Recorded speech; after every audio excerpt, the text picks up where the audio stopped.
মিষ্টির দোকানের মতন হুবহু ঘরোয়া তৈরি দই। আসসালামু আলাইকুম সবাইকে, আশা করি আপনারা সবাই অনেক ভালো আছেন। আপনাদের জন্য নিয়ে আসছি নতুন একটি রেসিপি। 4 লিটার খাঁটি গরুর দুধে আপনারা বানিয়ে নিতে পারেন ঘরোয়া তৈরি দই। প্রথমে দুধগুলোকে আমরা আগে একটি পাতিলে ঢেলে নিব। দই বানানোর রেসিপিটা আসলে অনেক সোজা। এরপর এটাকে চুলায় বসিয়ে দিব আর অনবরত এটাকে নাড়াবো যেন নিচে না লেগে যায়, আর ঘন হওয়ার অপেক্ষা করব যেন দইটা বসাইতে সুবিধা হয়।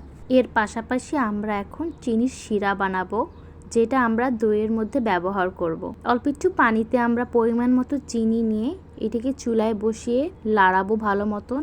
যতক্ষণ পর্যন্ত চিনিতে ব্রাউনি কালারটা না আসে ততক্ষণ এটাকে ভালো মতন লাড়াতে হবে।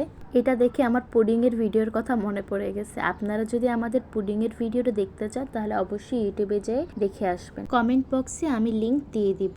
আপনারা দেখতেই পারতেছেন অনেক সুন্দর একটা ব্রাউনি কালার আস্তে আস্তে আসতেছে।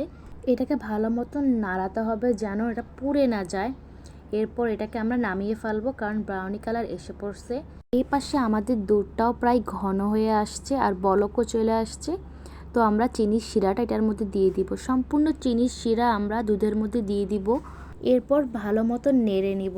এই চিনির শিরার জন্য দুধে একটা সুন্দর টেক্সচার আসে, স্মেলটাও খুব সুন্দর লাগে আর কালারটাও সেম হয়, একদম মিষ্টির দোকানের দইয়ের মতো। আমরা দই বসানোর জন্য হাঁড়িটা ব্যবহার করতেছি। আপনারা চাইলে মিষ্টির দোকানে যে দইটা বসায় যে কাপগুলোতে সেগুলোও নিয়ে আসতে পারেন বা সে হাঁড়িগুলোও নিয়ে আসতে পারেন। সাথে আমরা মিষ্টির দোকান থেকে ছোট ছোট কাপ দই নিয়ে আসছি, এগুলাও আমরা ব্যবহার করব আমাদের দই বানানোর সময়।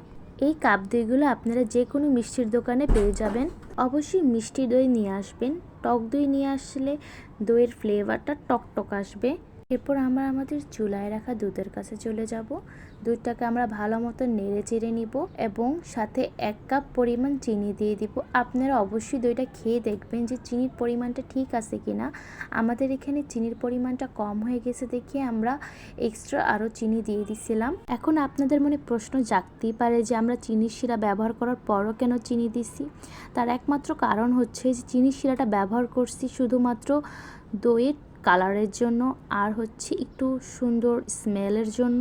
এরপর এটাকে আরও 5-6 মিনিট ভালো মতন নেড়ে নামিয়ে ফেলবো এবং ঠান্ডা করব ভালো মতন, যেন দই বসানোর পরে এটার মধ্যে কোনো রকমের ক্র্যাক না আসে। দুধটা তৈরি হতে হতে আমরা এখন হাঁড়িটাকে তৈরি করে ফেলাবো। হাঁড়িটার ভিতরে আমরা মিষ্টি দইগুলাকে সম্পূর্ণ পুরাটা হাঁড়ি মিক্সড করে নিব।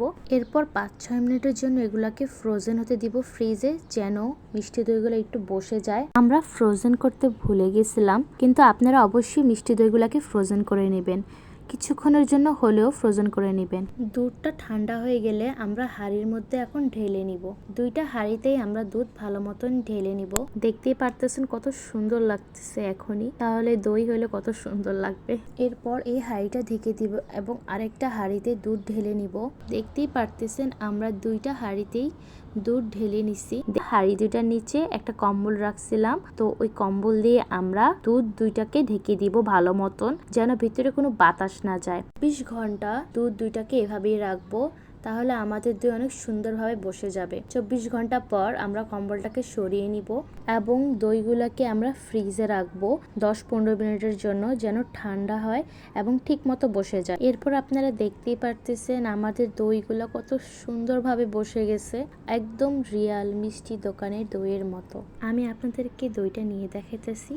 এই দইটা আসলে অনেক স্মুথ হয়েছিল আর অনেক সুস্বাদু হয়েছিল। এই দই দিয়ে আপনারা লাচ্ছি বানাতে পারেন বা যে কোনো ধরনের দইয়ের শরবত বানাতে পারেন। আমি দইয়ের লাচ্ছির ভিডিও আমার পেজে আপলোড করছি এবং আমার ইউটিউব চ্যানেলে আপলোড করছি।